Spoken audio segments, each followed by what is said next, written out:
My name is Dr. Lena Wallace, but 15 years ago, I was Amara Jenkins. My parents left me at a train station as a joke.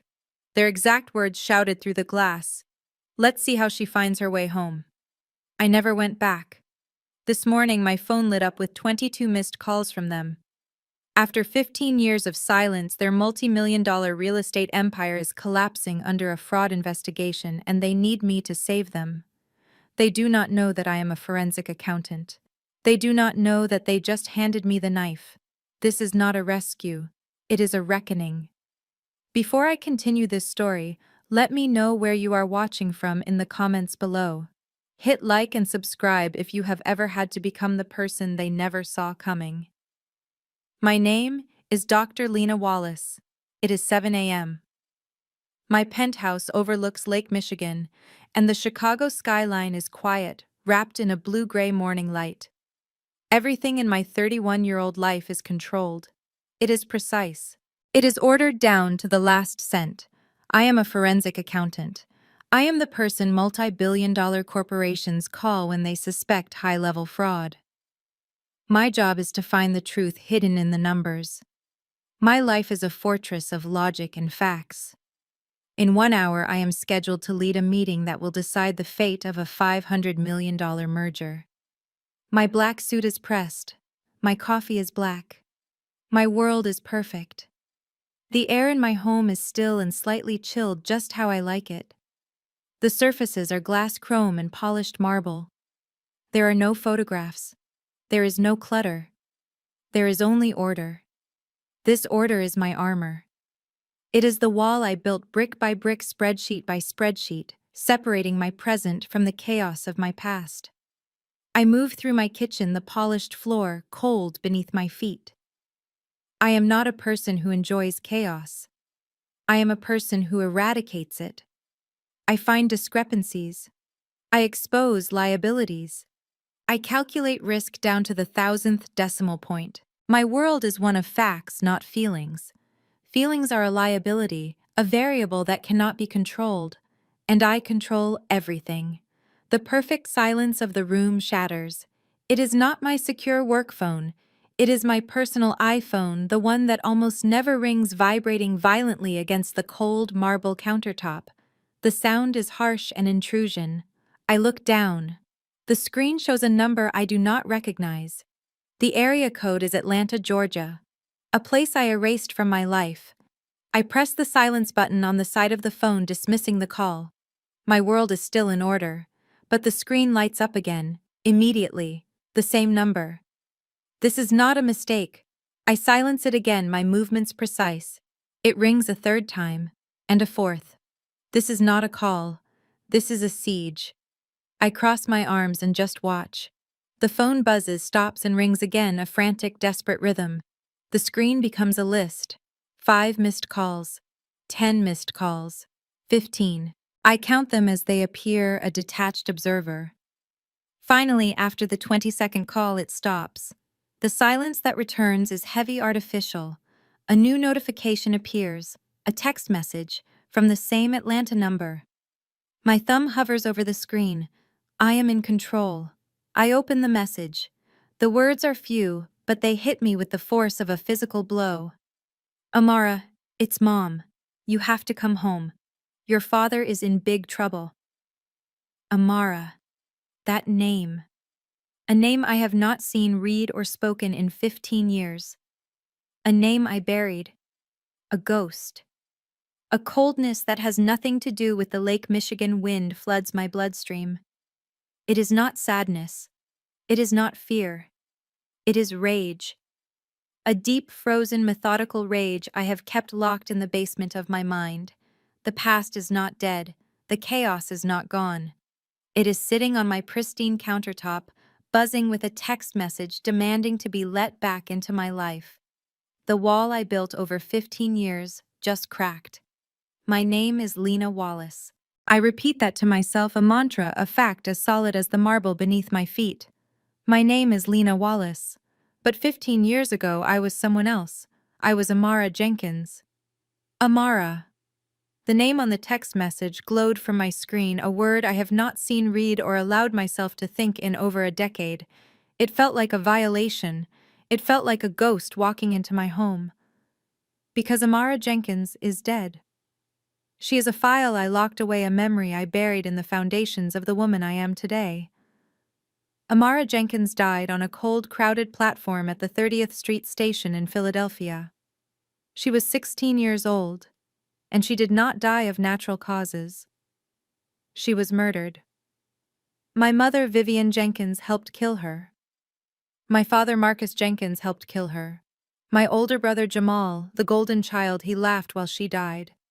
They were my family, the people who were supposed to protect me, to love me. Instead, they stood inside a warm train car on the other side of the glass and watched as the doors slid shut between us.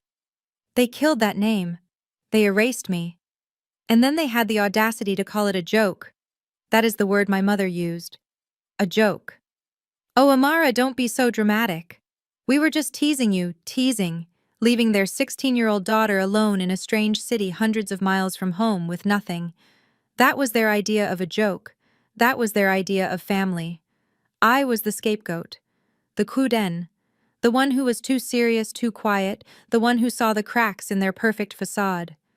I was the flaw in their otherwise perfect portrait of a successful, happy Black Atlanta family.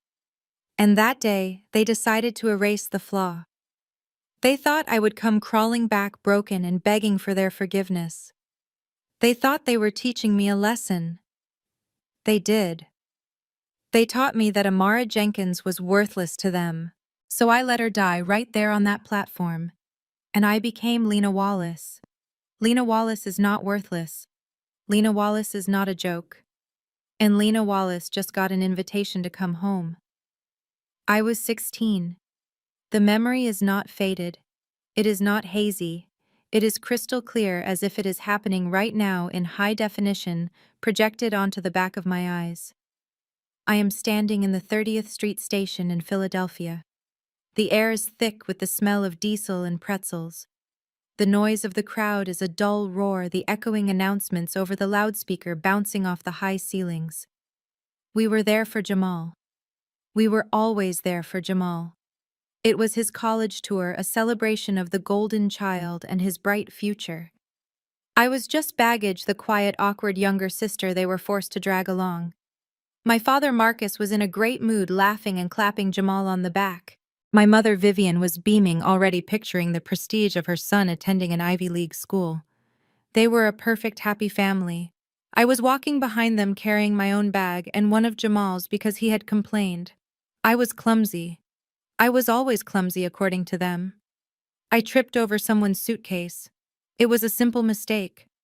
My books and a spare sweatshirt spilled out of my open backpack onto the grimy station floor. Amara, for God's sake. I heard my mother sigh, not even turning around. Hurry up, the train is boarding. I scrambled to my knees, my face burning with humiliation. I fumbled to gather my things, stuffing my book back into the bag. That is when I heard the final boarding call. The sharp automated beep beep beep of the doors. I looked up. They were already on the train. All three of them. I ran the last few feet, my heart pounding in my throat. I reached the door just as it began to hiss and slide shut. I banged on the glass. Wait! I yelled, but the sound was trapped on my side. And then I saw them. They were not panicked. They were not hitting the emergency open button. They were standing there on the other side of the glass, maybe 5 feet away. And they were watching me. I saw my brother Jamal start to snicker first. Then my mother's lips curled into a small amused smile. But my father, that is the image that burned itself into my memory. My father, Marcus Jenkins, the great patriarch, the pillar of the community, looked me dead in the eyes. He lifted his brand new camcorder, the one he had been using to film Jamal's historic college tour. He pointed the lens directly at my face, at my desperate, terrified expression. He pressed the red record button, and he smiled. He leaned forward, his mouth close to the glass, and he shouted something. The sound was distorted, a dull noise, but I could read his lips perfectly. Every syllable was clear. He said, "Let's see how she finds her way home." Jamal bent over, howling with laughter. My mother, my own mother, gave a little dismissive wave as if I were a stranger seeing her off. The train lurched. A blast of cold air hit me as the seal was broken, and the train began to move slowly at first, then gaining speed. I just stood there. I did not run alongside it. I did not cry. Not then.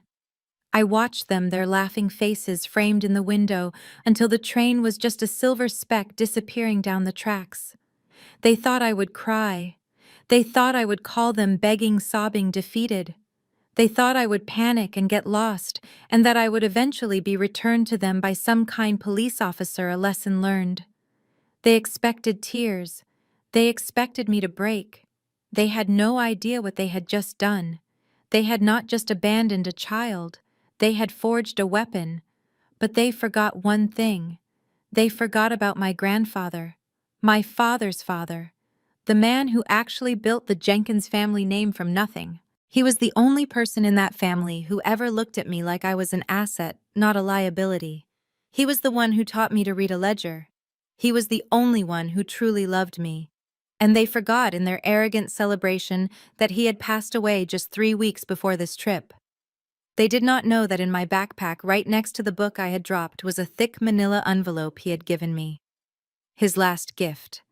They did not know what was inside it. Inside that envelope was $5,000 in cash. Inside was a legally processed certified new birth certificate with a new name, Lena Wallace.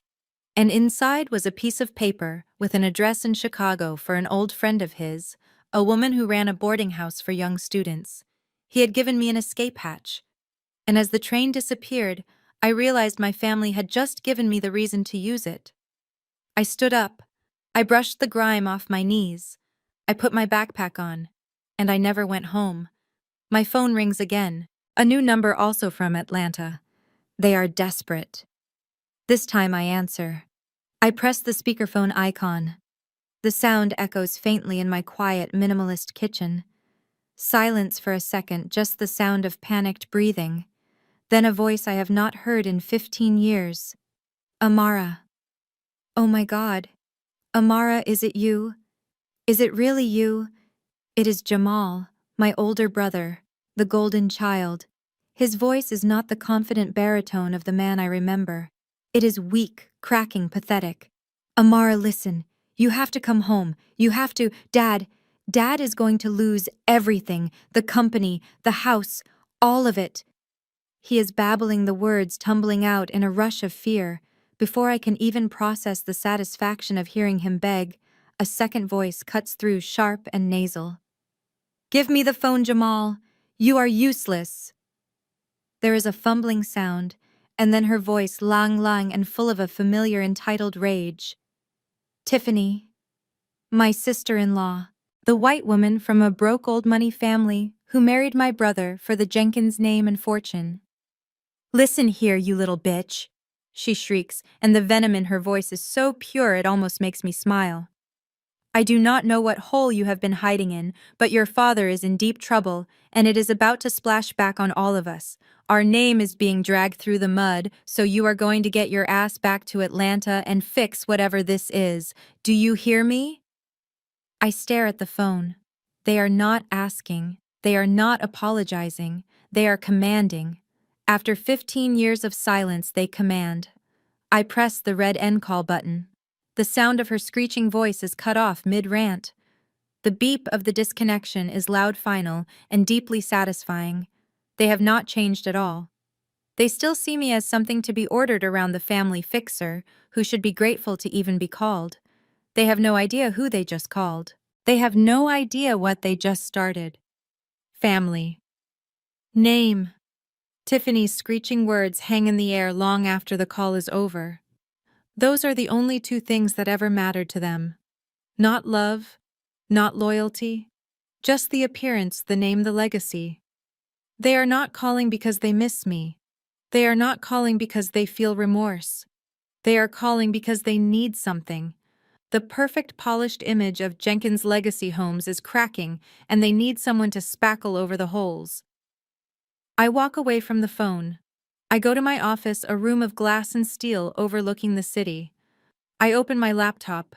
The $500 million merger file is open on my screen waiting for my analysis. I close it. I open a clean new browser window. The search bar is a blank slate. My fingers are steady as they type the words I have not typed in 15 years. Jenkins Legacy Homes. I press enter. My screen does not fill with society pages or architectural awards. It fills with news headlines, financial news. Jenkins Legacy Homes investigated for massive fraud. Founder Marcus Jenkins accused of embezzlement. Investors file lawsuit allege $4.2 million diverted to shell companies.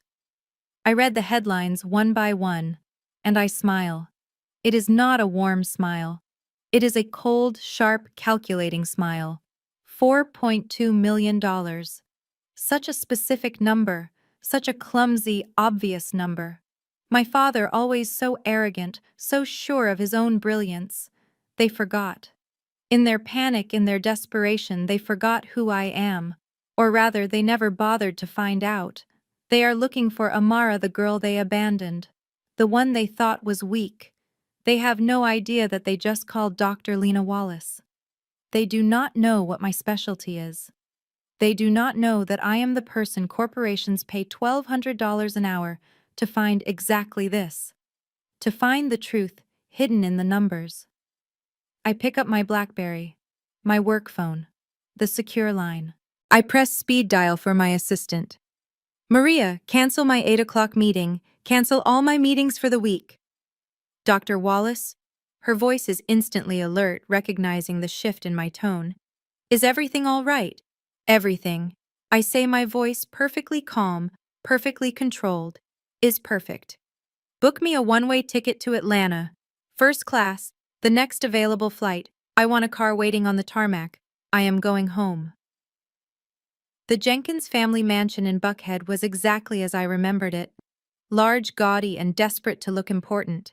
The driver of my Maybach did not even have to open my door before I heard the shouting from inside.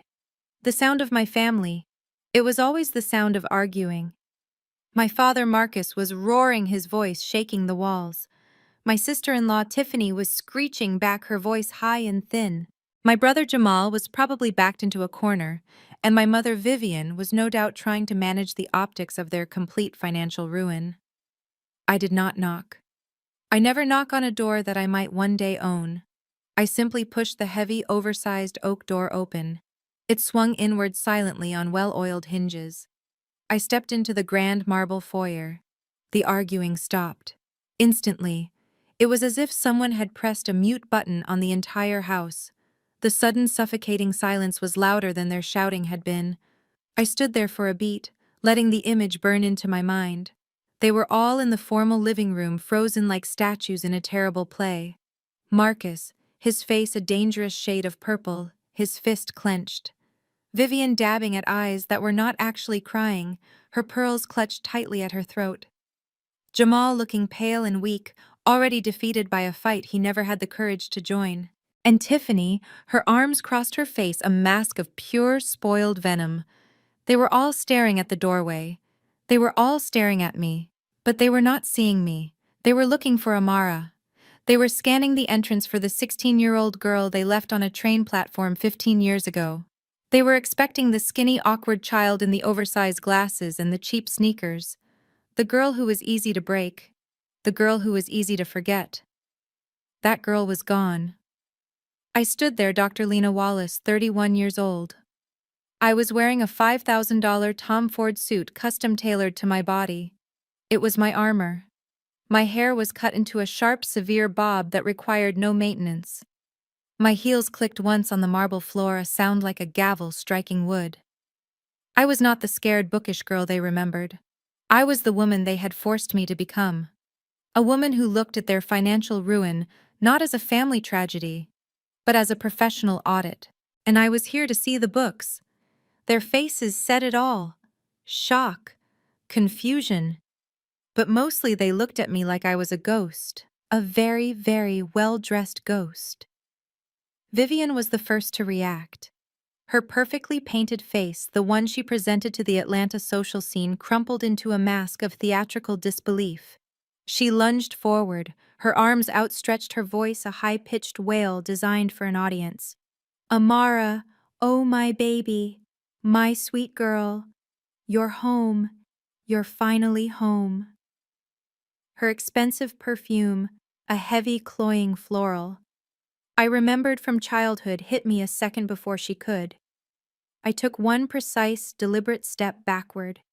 My high heel made no sound on the thick Persian rug. Her arms, covered in the silk of her blouse, fell into the empty air between us.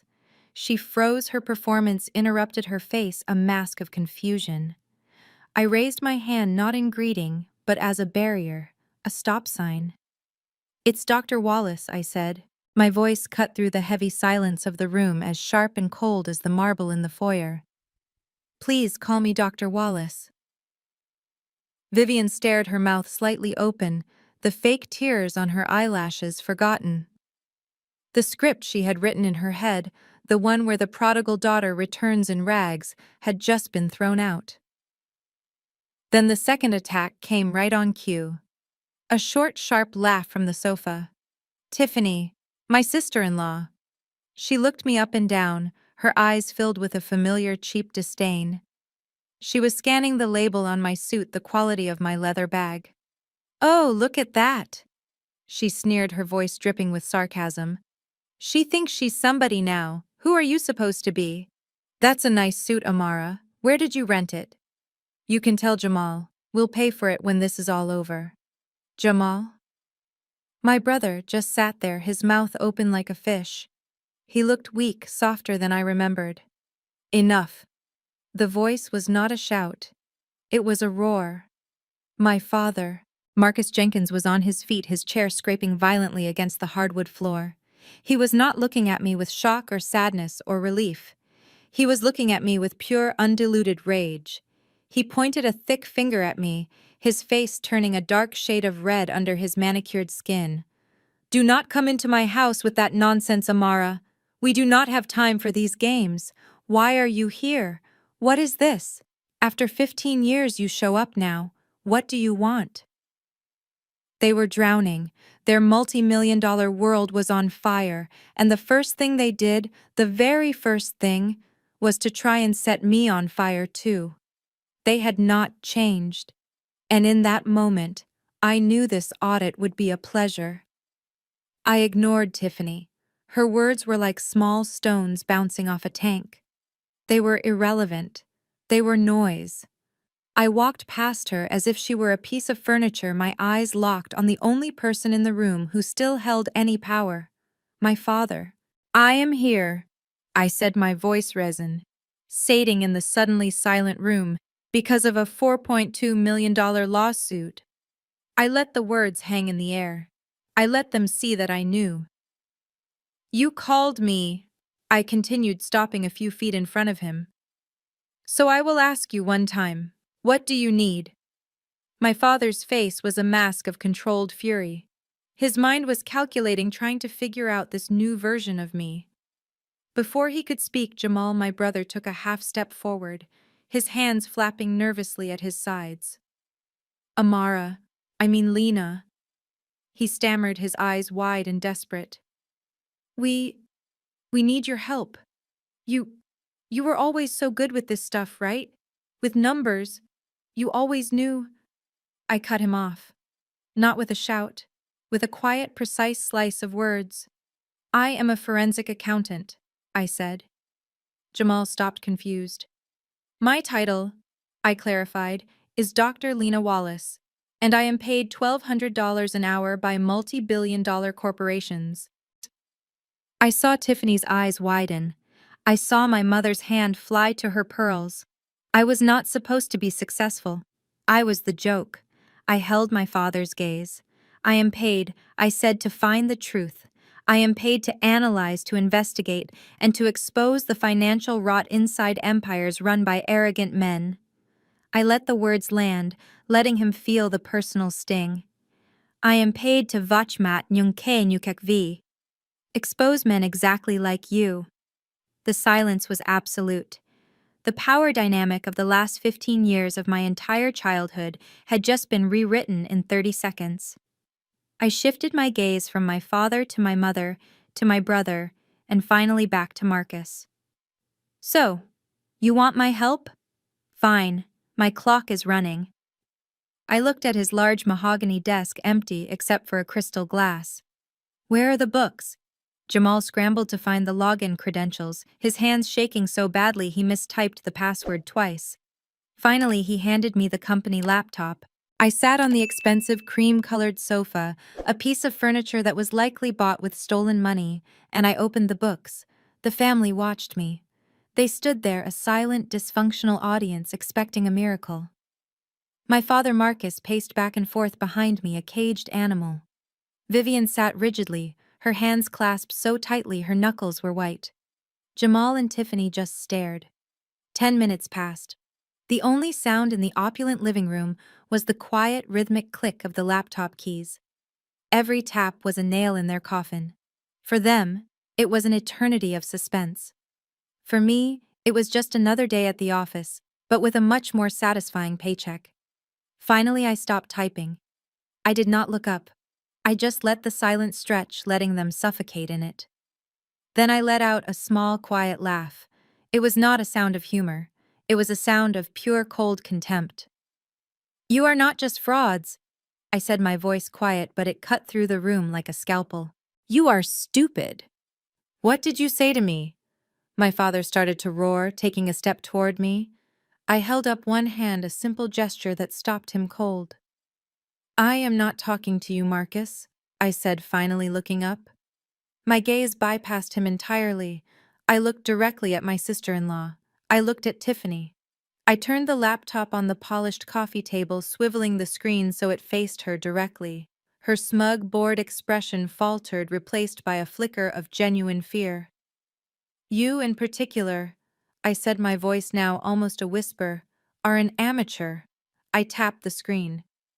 This line item, $300,000, labeled as marketing and outreach. It was paid out 3 weeks ago. I clicked again, opening a new window. State registration documents. That $300,000, I said, was wired directly to a shell company called Tifco Solutions. A company registered not to an office but to a P.O. box in a mail center in Decatur. A company that you, Tiffany, are the sole registered owner of. You did not even try to hide it. You put your own name on it. You are not just a thief. You are a lazy thief. Stupid. The blood drained from Tiffany's face. Her skin, which was usually a pale, arrogant porcelain, turned a pasty, sickly white. She looked from the laptop screen to me, then to my father, her eyes wide with animal panic. I don't know, she stammered, her voice losing its sharp nasal quality and becoming a thin, reedy whisper. I don't know what that is. It must be a mistake. A computer error. A computer error, I repeated, my voice flat. It's a state registration document, Tiffany, and a bank wire transfer. Those aren't errors, those are facts. What did you do? It was Jamal, my brother. He was staring at his wife, his expression not of anger, but of slow, dawning horror. He looked like a child who just found out his favorite toy was a bomb. Tiffany, what did you do? That was all it took. The pressure, the exposure, the accusation from her own husband. Tiffany snapped. The fear vanished, replaced by a sudden violent explosion of pure rage. Her back straightened, her face contorted, and she launched herself off the sofa, pointing a long acrylic-nailed finger at Jamal. What did I do? She shrieked, and her voice cracked the expensive, heavy silence of the room. I did what I had to do. That was my money. That was the money I earned, the money I deserved for putting up with this insane, toxic family for 10 years. Jamal flinched, physically recoiling from her. What? What are you talking about? This! She screamed, gesturing wildly around the opulent room at my father, at my mother, and finally at her own husband. All of it. You think I married you for you. You think I married a weak, spineless mama's boy for love.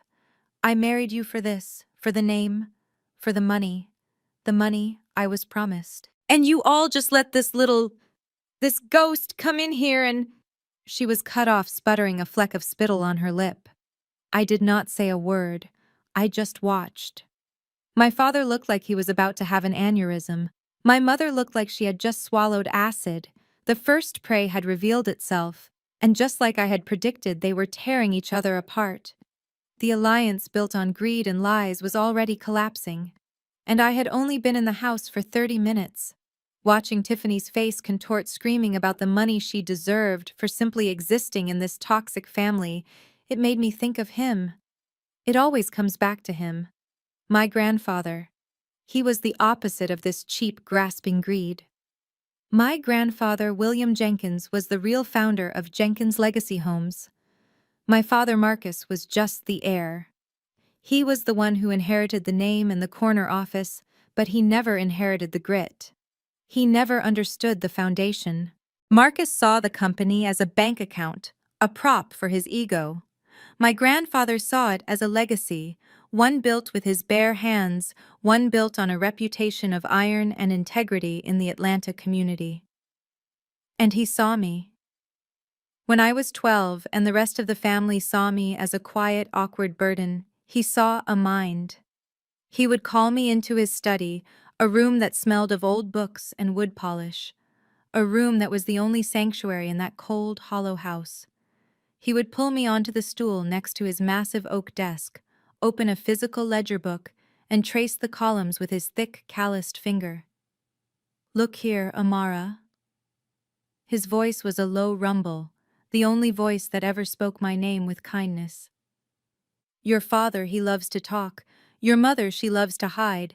People will lie to you all your life, child, but these numbers. The numbers don't lie. You trust the numbers, they will tell you the truth every single time. You learn this and no one can ever cheat you." He was not teaching me accounting, he was teaching me how to survive them. When he got sick, I was 15. I was the one who sat by his bed. I was the one who read him the Wall Street Journal when his eyes got weak. He knew he was dying. And he knew who he was leaving me with. He knew Marcus. He knew his son was a fool, all ego, and no substance, a man who would burn down his own legacy to fuel his pride. A week before he died, he called his personal lawyer to the house, not the slick family lawyer on my father's payroll. He had me sit there. He had a document. A final binding codicil to his will. "This is your stake, Amara." He said. His hand was shaking, but his eyes were sharp. 10%. My original founder's shares. They are not to be touched. They are not to be sold. They are yours, held in trust until you turn 18. Then you will have your seat at the table. You will keep them honest. He made me promise. He died 3 days later. My world shattered. And I watched my father and mother, Marcus and Vivian, perform their greatest act of treachery. They were almost giddy with relief. I was still numb with grief, a 15-year-old girl, and they thought I was just a child. They thought I was stupid.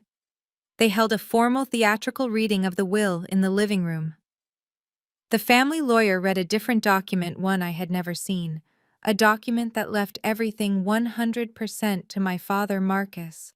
My 10% stake, my seat at the table, my grandfather's dying wish. It was gone, erased, stolen. They forged it. They must have had it ready, waiting for him to die. They looked at me, the silent, grieving girl in the corner, and they thought they had won. They mistook my shock for acceptance. They mistook my silence for weakness. They did not know my grandfather. They did not know the man who trusted numbers, not words. They did not know that his personal lawyer had already filed the real will, the real codicil with the probate court. And they did not know that my grandfather, my protector, had given me my own copy. A certified, notarized, ironclad original copy of his true and final testament. Where was this document? Where was this proof of their first greatest crime? It was in my backpack. It was in the very same thick manila envelope that held the $5,000 in cash. The same envelope that held my new name. When they left me at that train station, when they laughed at me through the glass, they thought they were abandoning a worthless, helpless child. They had no idea they were abandoning Amara Jenkins, a 16-year-old girl who was not just a survivor, but a creditor. A girl who was holding the one piece of paper that could and would burn their entire stolen empire to the ground. This $4.2 million fraud is not the real crime. It is just the symptom. The disease started 15 years ago in that living room, and I am the cure. Enough! My father's voice was a roar that physically shook the room. Tiffany's screaming instantly cut off her mouth, snapping shut as if he had slapped her. She physically recoiled, her rage evaporating into immediate cowering fear. Marcus Jenkins was now the center of the storm. "I will deal with her later," he growled, waving a dismissive hand at Tiffany as if she was a bug. "She is a petty thief, a greedy, stupid petty thief, but her $300,000 is not the problem that is going to put us on the street. Do you understand?" He was pacing now, his expensive shoes silent on the thick rug, his hands clenching and unclenching. He was not just angry. He was terrified. And a terrified Marcus was a dangerous animal. "The problem," he shouted, his voice rising again, "is the $4.2 million. That is the bullet that is coming for my head. That is what is killing this company. That is what is killing this family." He spun on me, his eyes blazing, his finger jabbing at the air. You sit there so smart you found her little secret. Fine, but that is not what matters. We are being sued into oblivion. A competitor. Creston Group, they have been trying to gut this company for years. That bastard is trying to bleed us dry, trying to take us over for pennies on the dollar. He is the one who filed this lawsuit. He is the one leaking this to the press. He is trying to destroy my legacy. He was breathing heavily, his face slick with sweat. He was looking for an enemy. He needed an enemy. He could see a target he could fight. He had built his entire narrative around this external threat. This was the story he was telling himself, the story he was telling the bank, the story he was telling his family. I had not looked up from the laptop. My fingers were still moving, clicking through files, following the money. "He is not," I said, my voice quiet, almost bored. The pacing stopped. "What?" Marcus growled. "What did you say?" I finally lifted my head, my eyes meeting his. I closed the laptop slowly. "Creston Group is not suing you." My words hung in the air, a statement of fact that completely dismantled his narrative. Marcus froze, his entire body rigid with disbelief. "What?" he whispered, his roar of anger gone, replaced by a low, dangerous growl. "What are you talking about? Of course it is Creston. I have seen the letters. I have heard the threats." I shook my head slowly, closing the laptop. I did not need it anymore. The numbers were already burned into my memory. "You have seen letters from lawyers, Marcus. Lawyers who are very happy to take your money while you chase a ghost. But the lawsuit they filed, it is baseless. It is a smokescreen. Creston Group is not your problem." I let my gaze travel across the room, landing on each of them. On Jamal, who looked utterly lost. On Tiffany, who was now just staring, her own petty crime forgotten. On my mother Vivian, whose perfect posture had become rigid, her face an unreadable porcelain mask. "I have seen the books," I said, my voice echoing in the sudden tomb-like silence.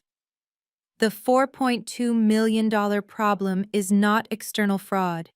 It is not a competitor. It is a family secret." The silence that followed this was different. The first silence had been one of shock. This one was cold, heavy, and filled with dread. My father, the great orator, was speechless. He simply stared at me, his mind clearly racing, trying to understand what I meant. "My grandfather," I said, my voice softening just a fraction as I thought of him, "taught me one thing. Trust the numbers, Amara. They do not lie. And these numbers, your numbers, they tell a very long, very dirty story." I stood up, walking slowly toward the large fireplace, a monument to my father's wealth. The $4.2 million is not a single transaction. It is not a lawsuit. It is a payout. A slow, steady bleed. It started 10 years ago.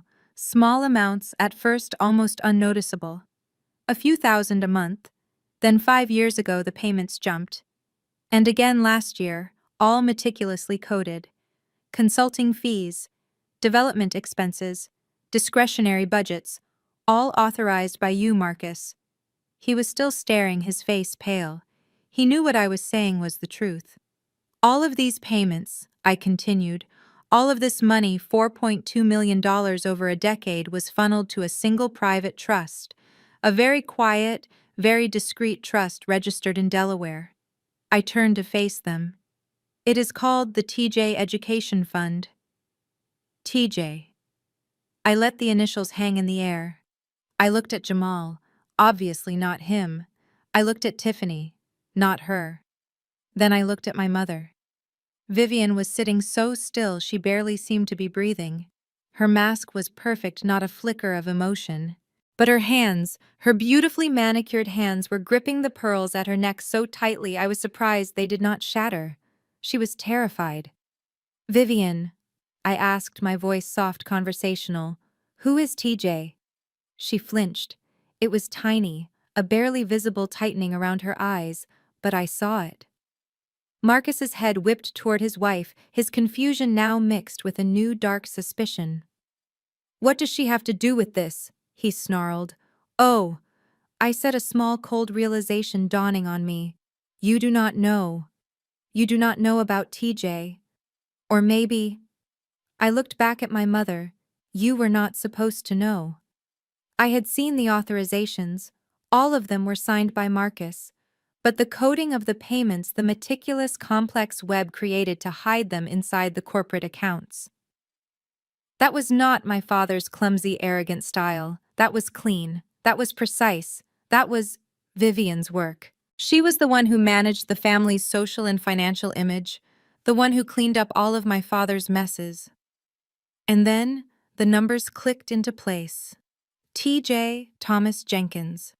While they were all screaming at each other, I had run a simple public records search. It took me 30 seconds.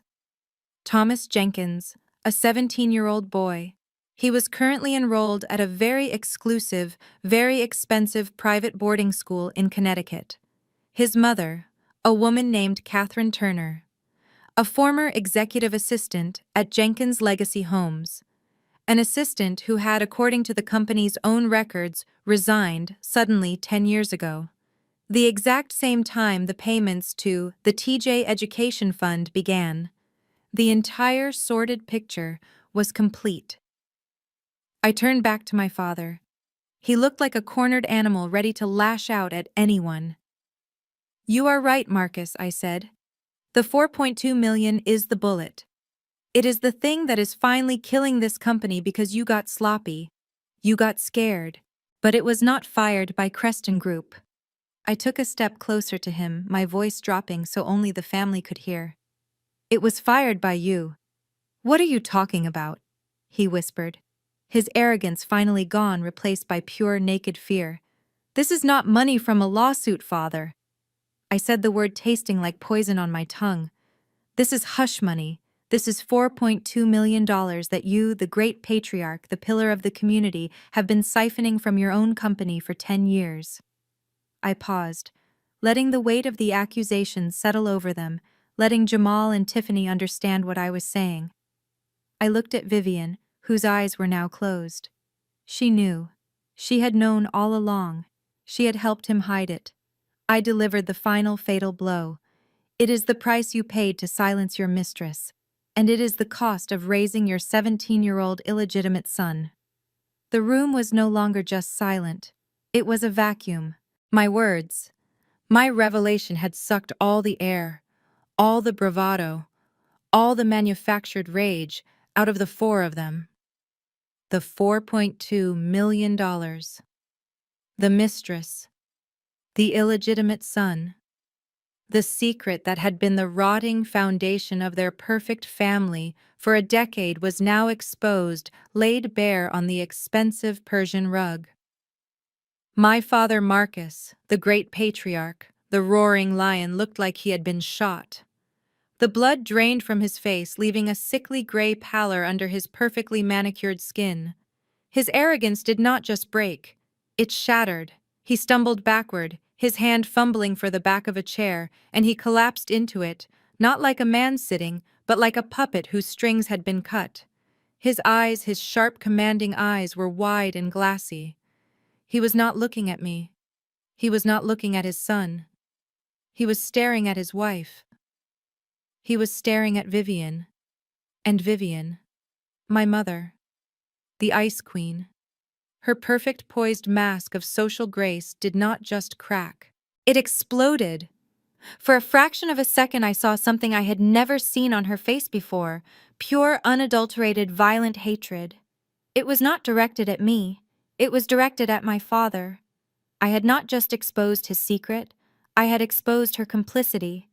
I had exposed her as the woman who knew the woman who had enabled the woman who had spent 10 years helping her husband hide his greatest betrayal from the world, all to maintain the illusion of their perfect marriage. I had shown her and everyone else in this room that her entire life was a lie, a carefully managed, humiliating lie. Her hands were still at her pearls, but they were now white-knuckled, a knot of tendons. She was shaking. A low animal sound, a choked-back sob of rage escaped her throat. Her perfect image, the one she had sacrificed her soul for, was gone, murdered by the ghost she had helped create. Then the other two finally processed the true meaning. Gone. Jamal's voice was a pathetic squeak. He was not processing the affair. He was not processing the betrayal. He was, as always, processing the money. So, the 4.2 million? It's not a lawsuit. It's not a competitor. His weak, terrified eyes darted between me and my father. It's just gone. You spent it. There's nothing to fight. The money is just gone. Tiffany was faster. She grabbed Jamal's arm, her acrylic nails digging into his expensive sleeve. Her face was a mask of pure transactional panic. The rat was realizing the ship was not just sinking, it was already at the bottom of the ocean. Gone! She shrieked, her voice cracking. What does he mean, gone? Is there any money left? Or did he spend it all? Did he spend everything on his other woman, on his other son? She spat the words, her eyes like a feral animal's darting toward the exits. Her $300,000 theft was nothing. She had attached herself to a family that was completely, totally bankrupt. And then the panic finally broke. It was a dam bursting. They all turned, but they did not turn on each other. Not yet. The survival instinct, the one that binds even the most toxic of families, took over, and in a terrifying, unified moment they all turned to me. Marcus was the first. He surged up from the chair, not with anger, but with a desperate, pleading energy. He stumbled toward me, his hands outstretched. Amara. He whispered the name, a painful, desperate sound.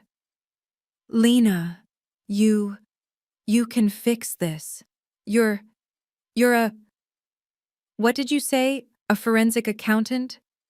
You can move the numbers. You're smart. You can hide this. You can make it look like Creston. You can fix this. He is right. Vivian's voice cut in. She was on her feet, her hatred for Marcus momentarily eclipsed by her primal need for survival. She rushed to my side, her cold hands grabbing my arm. It was the first time she had willingly touched me in 15 years. Lena, please. The company, the legacy. It is not just his. It is yours. It is your grandfather's company. You cannot let it die like this. You cannot let him... She jerked her head at Marcus. You cannot let his disgusting mistake destroy what your grandfather built. You have to save us. She's right, Amara. Lena. Jamal was babbling, stumbling forward, a pathetic chorus. You're the smart one. You always were. You have to save us. What about me? What about Tiffany? What am I supposed to do? I have a family. Even Tiffany. In a moment of pure transactional desperation, she unhooked herself from Jamal and looked at me, her eyes wide, a new horrifyingly fake respect in them. Lena, Dr. Wallace, listen, I was upset. The 300,000, that, that was a mistake. I can give it back. I will give it back. All of it. Just fix this. You can fix this. You're the only one who can. And then they all just stood there, silent, staring. The four of them, the father who betrayed his own legacy, the mother who enabled the lie, the brother who laughed at my abandonment, the sister-in-law who stole from them all of them, looking at me. And there it was, the moment, the shift in the universe I had not even known I was waiting for. They were not just looking at me, they were seeing me, not as Amara the scapegoat, not as Lena the ghost. They were seeing me as their only hope, their savior. The last and final line of defense between their lifetime of lies and the cold, hard reality of the street. They were completely, utterly, and absolutely at my mercy. They were cornered, they were desperate, and they knew it.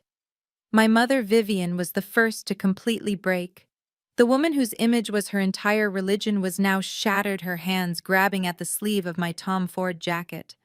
Her perfectly manicured nails, the ones she always had done weekly, were digging into the fabric. Real tears, not the crocodile tears I saw earlier, were streaming down her face, carving black tracks of mascara through her expensive foundation.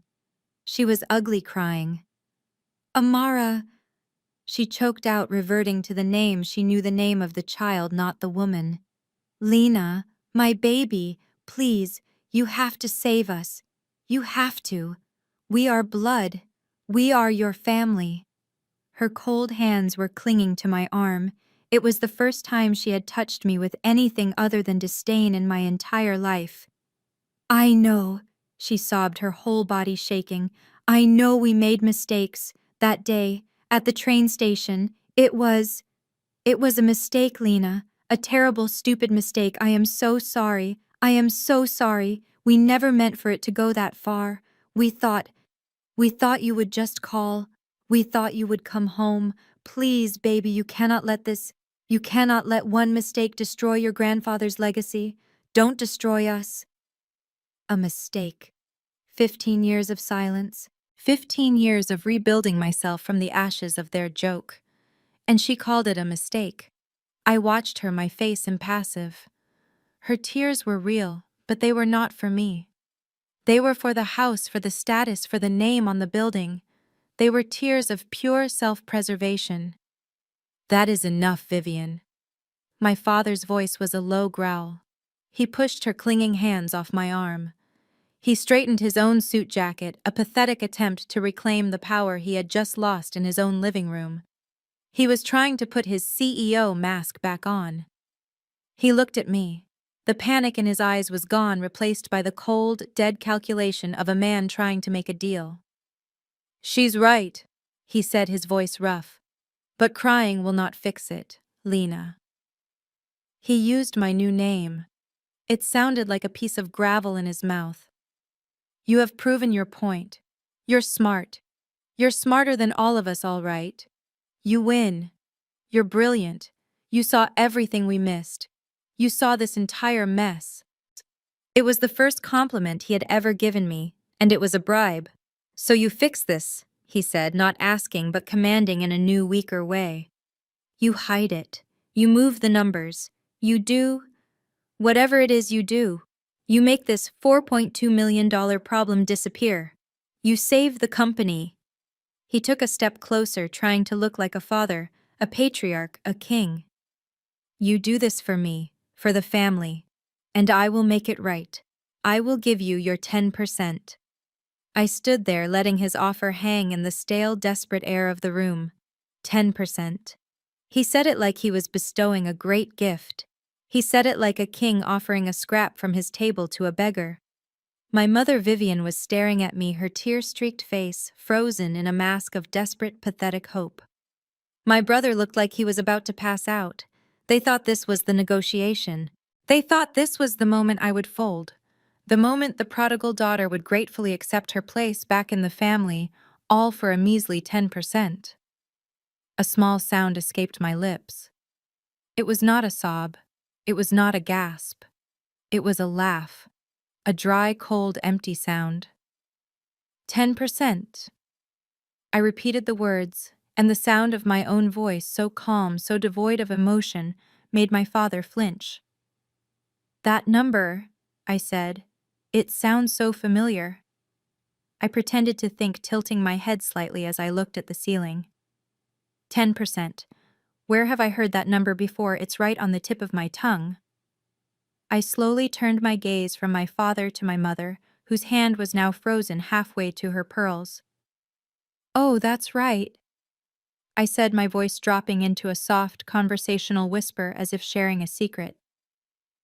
"That is the exact number, isn't it? That is the exact percentage that was in my grandfather's real will." The silence that followed was absolute. It was not just quiet. It was the sound of air being sucked out of a vacuum.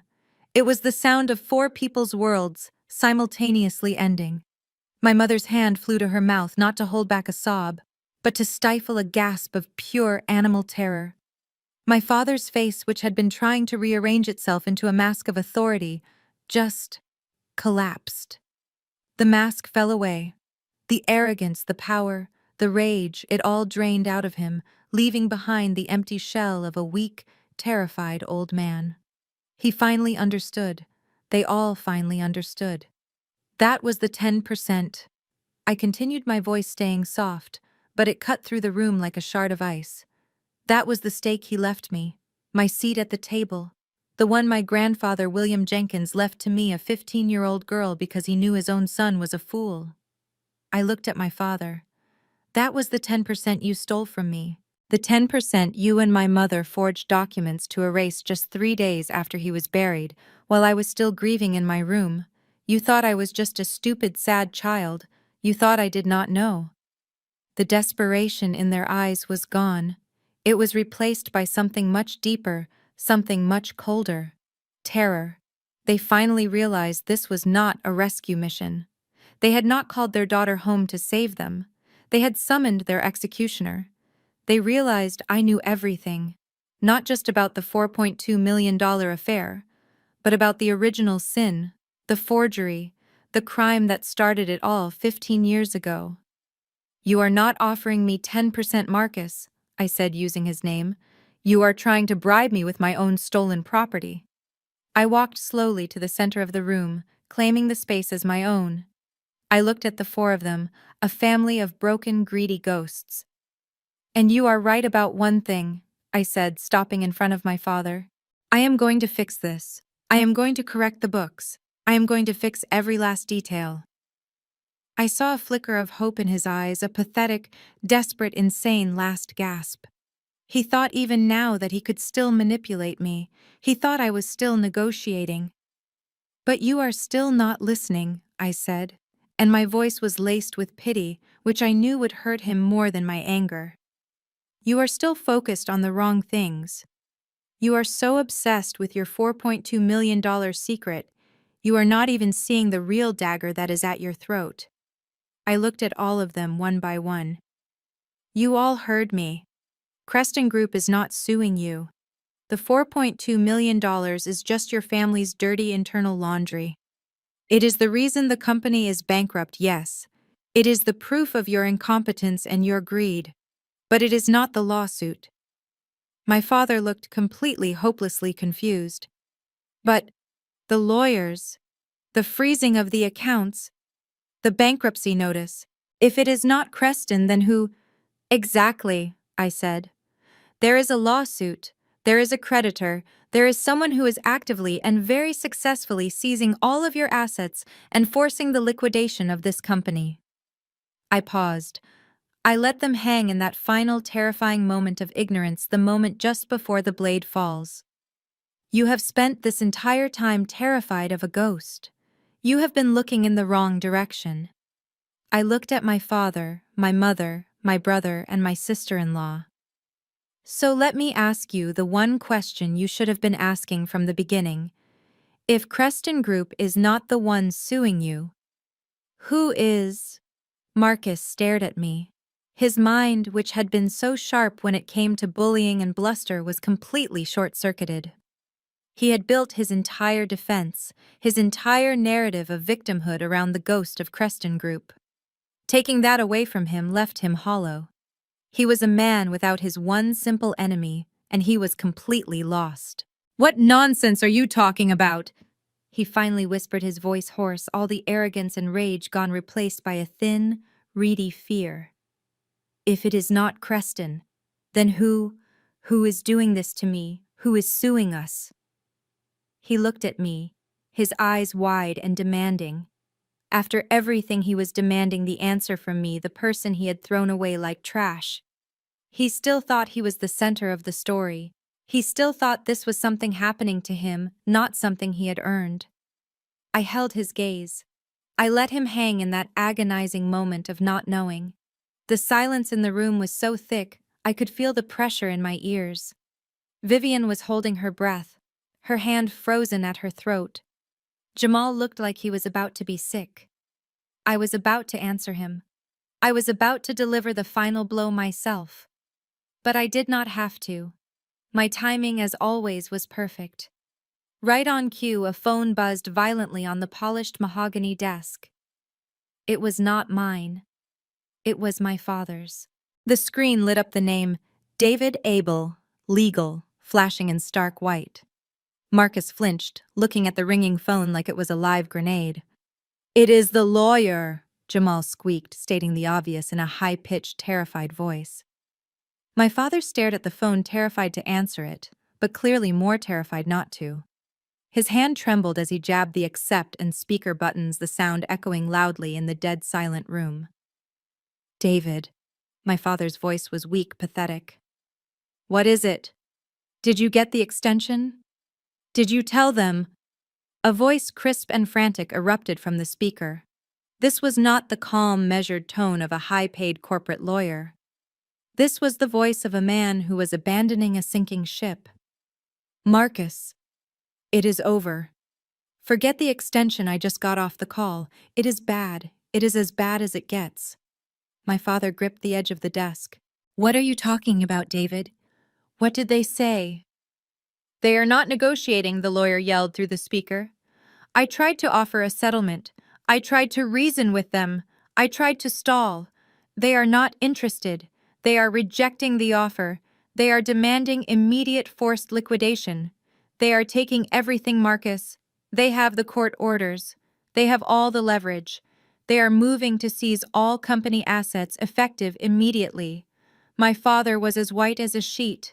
"Who, David? Who is it? Who am I fighting?" There was a pause. I could hear the sound of the lawyer shuffling papers, a deep, defeated sigh. "That is the thing, Marcus. I told you this group is airtight. But I finally have the name, the primary creditor, the holding company that is forcing the liquidation." My father leaned over the desk, his knuckles white. "Who?"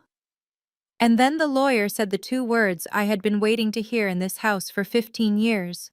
"The company is called WL Holdings." I smiled. It was not the cold, contemptuous smile I had given Tiffany. It was not the cold, calculating smile I had in my office. This was a genuine smile, a smile of pure, profound satisfaction. 15 years of work, 15 years of planning, 15 years of holding this one perfect, inevitable moment in my mind, and it was finally here.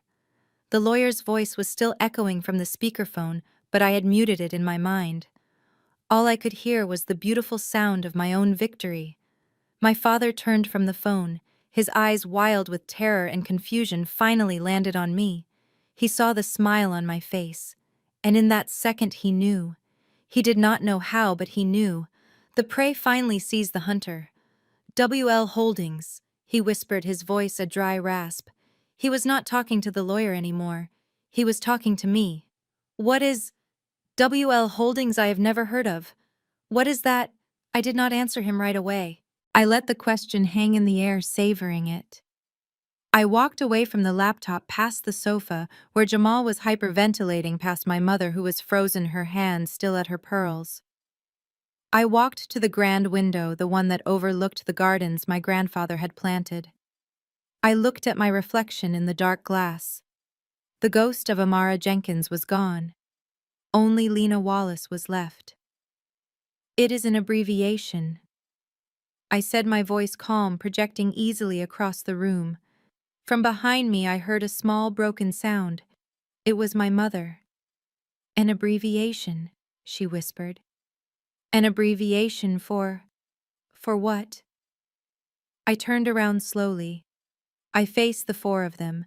My father, the arrogant patriarch. My mother, the silent, complicit enabler. My brother, the weak, useless golden child. My sister-in-law, the greedy, pathetic thief. The entire toxic, rotting foundation of the Jenkins legacy. I looked my father dead in the eye. It stands for Wallace, Lena. The sound that my mother made was not human. It was a high, thin wail of pure disbelief. My father just stared, his mind completely, utterly broken. He could not make the numbers add up. How could the 16-year-old girl he threw away become the monster at his door? They thought I was just an accountant. That is the part that makes me smile the most. They thought I was just a high-paid employee, a cog in someone else's machine. They thought I was like them, just smarter. They did not know. They did not know that I took my grandfather's $5,000, that sacred seed money, and I did not just use it to survive. I used it to learn. I used it to invest. I used it to build. While I was getting my doctorate, I was trading. While I was climbing the corporate ladder as a forensic accountant, I was using that knowledge, that insider's view of how the rich and stupid move their money, and I was making my own moves, quietly, patiently. They thought they were the only millionaires in the family. I was a millionaire before I turned 25. I am not just an accountant who finds fraud. I am an investor who buys distressed assets, and Jenkins Legacy Homes has been distressed for a very, very long time. My father shook his head, a slow, jerky movement like a machine breaking down. No, he whispered. No, that is impossible. You are just a Mara. You cannot. The debt. The banks. The banks, I said, walking back toward the desk. The banks loved me. You see, when a bank sees a company like yours, a legacy company, being run into the ground by an incompetent, fraudulent CEO who is bleeding it dry to pay for his illegitimate children, they get nervous. They want out. They are willing to sell that debt pennies on the dollar just to get it off their books. I looked at him. I started buying your debt 3 years ago, quietly, through WL Holdings. Every late payment you made, every loan you defaulted on, every stupid move you made to cover your tracks. I was the one who bought it. Vivian's eyes were wide. But the lawsuit, the one that David is right, I said. There is a lawsuit. There is a creditor demanding liquidation. I leaned forward, placing my hands on the polished mahogany desk my grandfather had built, the desk my father had desecrated. I looked at all of them, my new terrified employees. I was the one who waited. I waited until you were so deep in the mud you could not move. I waited until you were completely, hopelessly bankrupt. I waited until your own greed, Tiffany, and your own secrets, Marcus, had brought this house down. And then, and only then, I was the one who filed the lawsuit. You are all staring at me. You are horrified. You think this is just about the $4.2 million. You think this is just about my father's illegitimate son. You are still thinking so small. That was just the catalyst. That was just the fire I needed to smoke you out of your holes. The truth is, I did not even need it. I have had the real weapon for 15 years. I have had the original notarized ironclad copy of my grandfather's will. The real one. The one he signed. The one that you, Marcus, and you, Vivian, forged just 3 days after he was buried while I was grieving. You stole my 10%. You committed a felony. I could have sent you to prison a decade ago. I could have exposed you then. But that would have been too simple. That would have been just justice. I wanted more. I wanted you to tear yourselves apart with your own greed. I wanted the world to see the rot I have always seen. So I waited. I built my company. I built my wealth. And then I started buying your debt. I bought every mistake, every bad loan. And when I had you in my hand, I filed the lawsuit. I applied the pressure. I knew you were too arrogant, too incompetent, and too panicked to see who WL Holdings really was. I knew you would not look for a ghost. And what did you do? You did exactly what I predicted.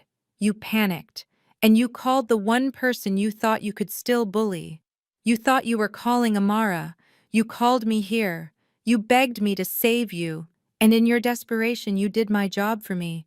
You, my brilliant father, you handed your executioner the keys to the kingdom. You gave me the internal books. I sat right here and watched as Tiffany confessed to felony embezzlement. I listened as you, Marcus, confessed to siphoning millions to pay for your secret life. You did not just invite me into your home. You invited me to your confession. You handed me every last piece of evidence. The trap was not the lawsuit. The trap was me sitting on this sofa, watching you hand me the weapons to destroy you. And you gave them to me, all of them, for free. Marcus completely lost control.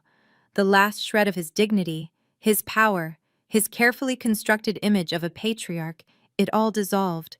He surged forward not with strength, but with a desperate, clumsy lurch, his hand grabbing at his chest. His face was a terrifying mask of purple and red. "You cannot do this," he roared, and the sound was guttural, animalistic. "I am your father. You cannot do this. This is blood. This is family. You are my daughter, Amara. You are my blood." He was pleading, but it came out as a desperate, ugly shout. He was appealing to a bond that he himself had severed with a camcorder and a laugh 15 years ago.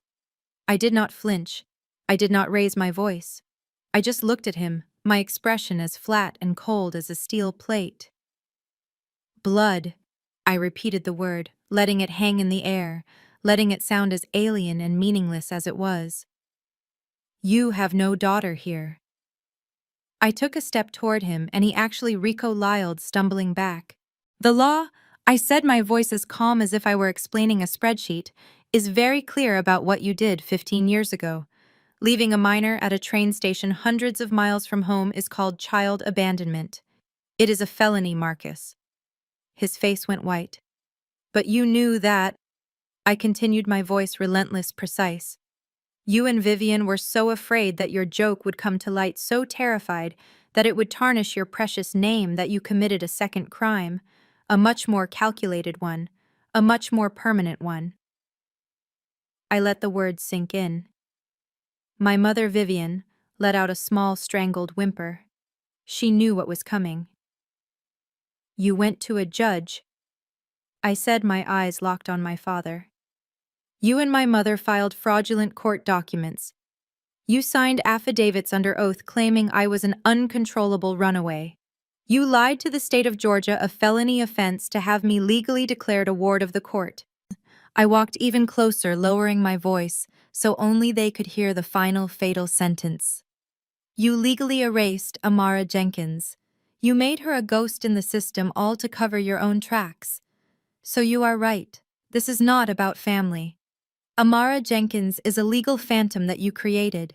I am Dr. Lena Wallace, and Dr. Lena Wallace is not your blood. She is not your daughter. She is just a creditor who is foreclosing on a very bad debt. You terminated your parental rights the day you filed those papers, and I am here today simply to collect." My father's face is a hollow mask. He finally sees it all. The legal trap, the moral trap. The 15 years of my life he threw away, all coming back to him at once. He finally understands. They all do. There is nothing left for them to say, no lie left for them to hide behind. So I will be the one to end it. "The liquidation meeting," I say, and my voice is calm, clear, and final.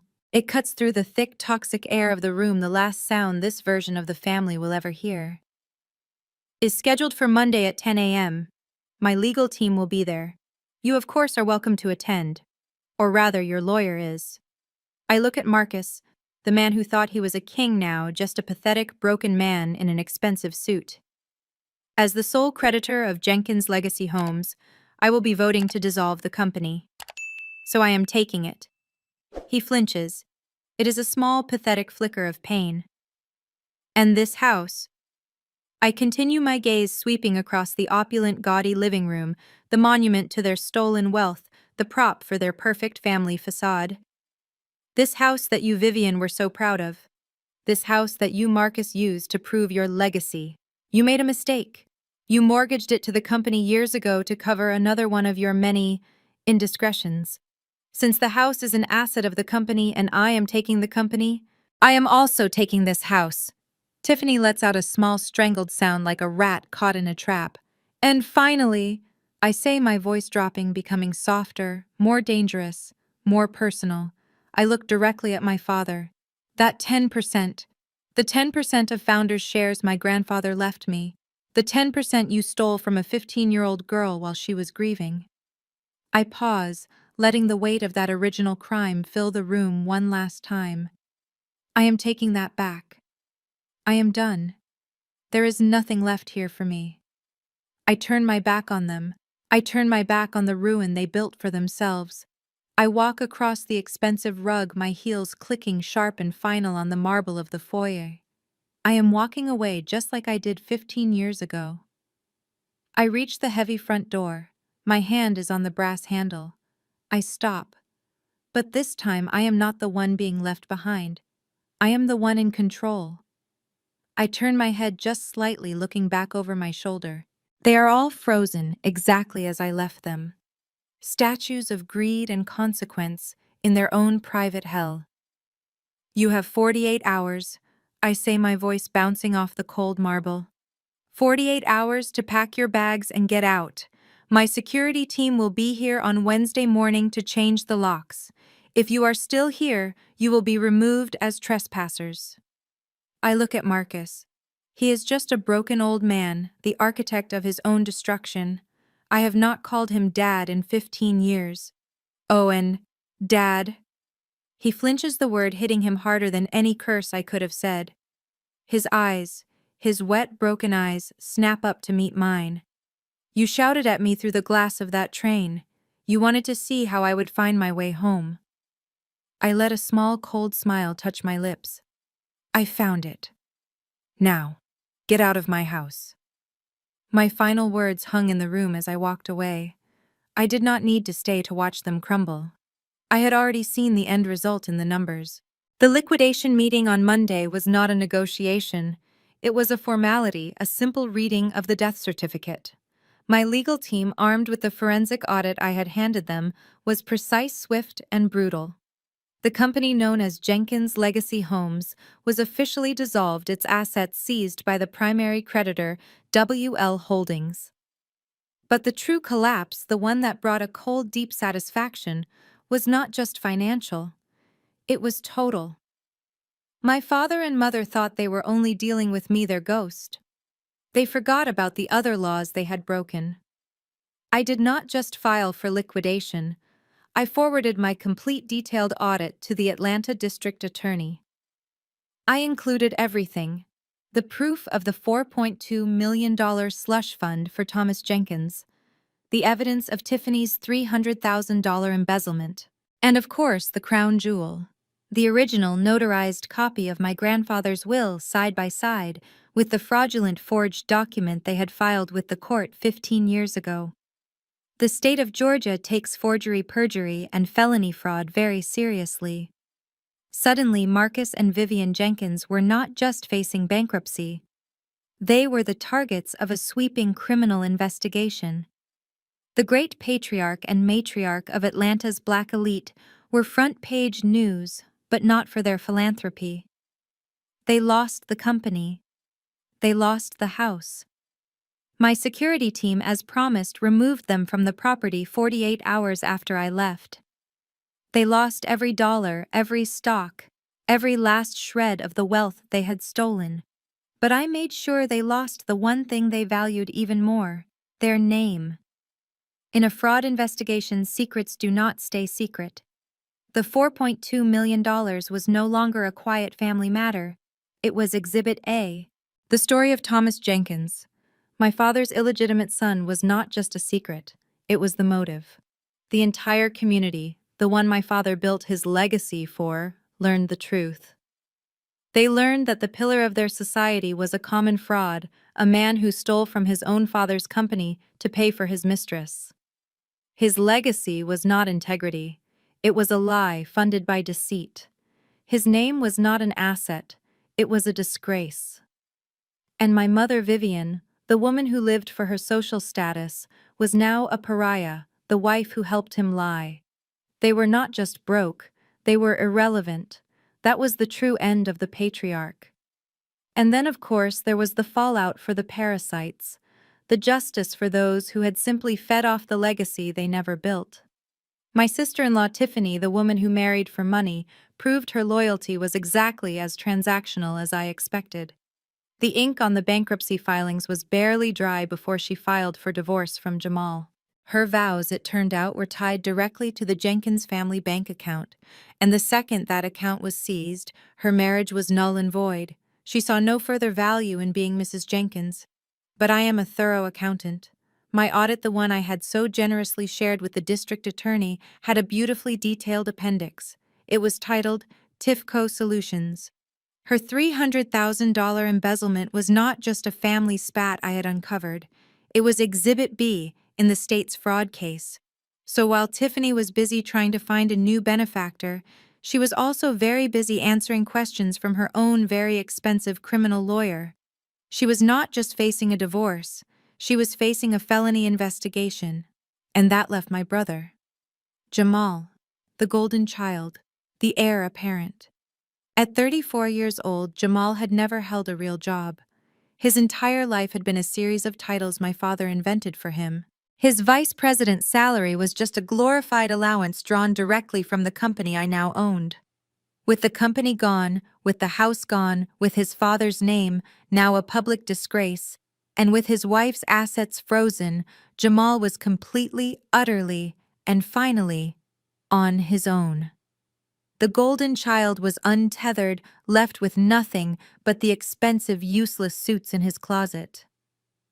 I heard from a cousin that for the first time in his 34 years of life, Jamal Jenkins was seen at a public library using a computer to learn how to write a resume. The parasites, the ones who had laughed at me from the train, were finally cut off from their host.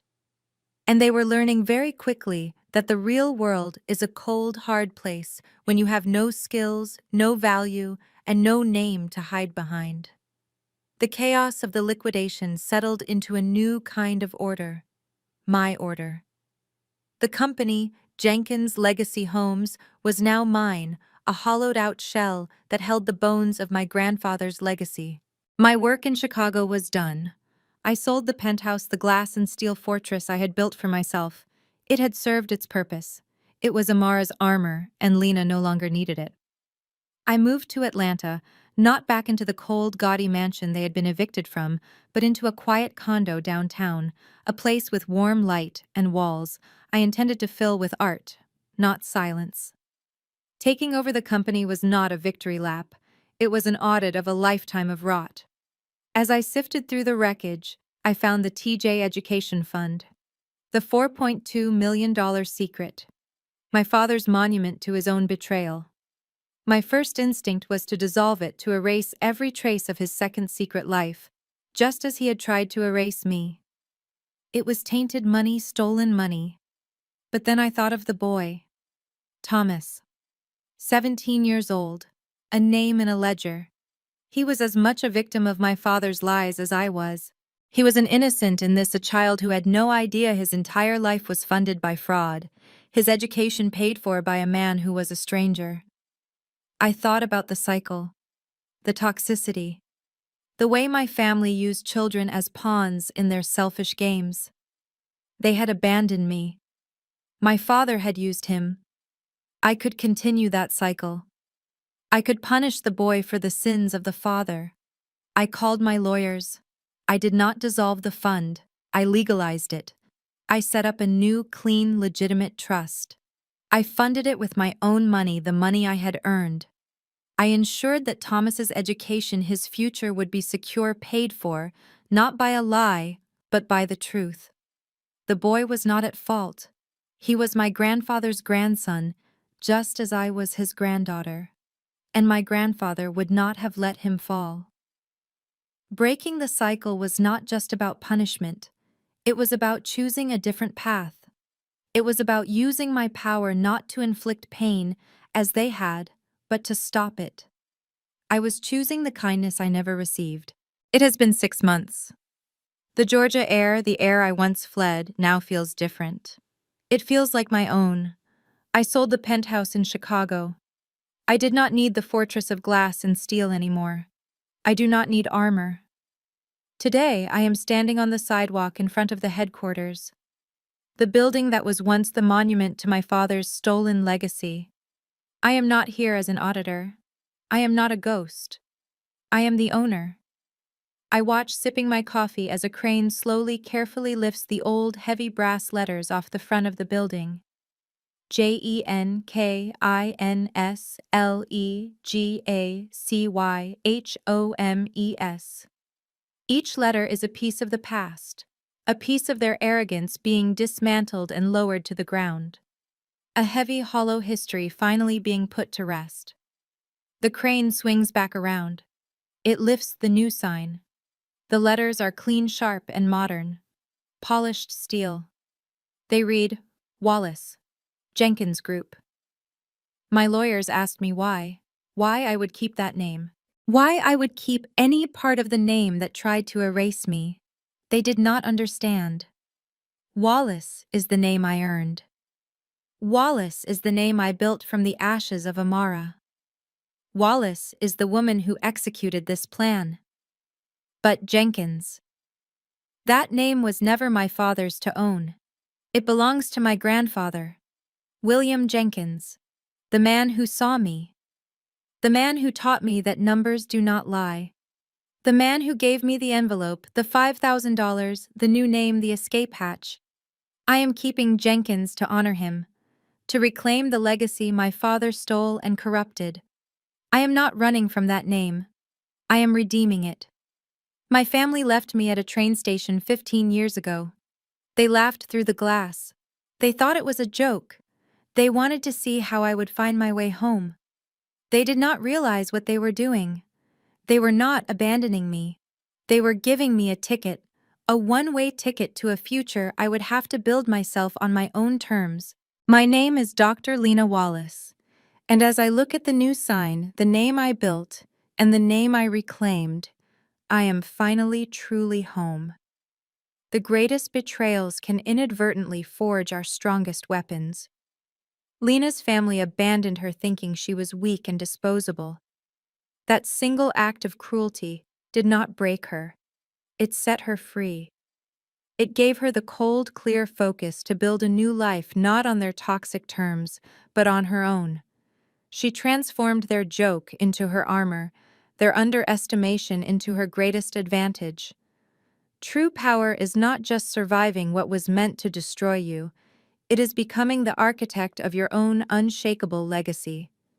Has anyone ever underestimated you only for you to use it as fuel for your success? Share your story in the comments below.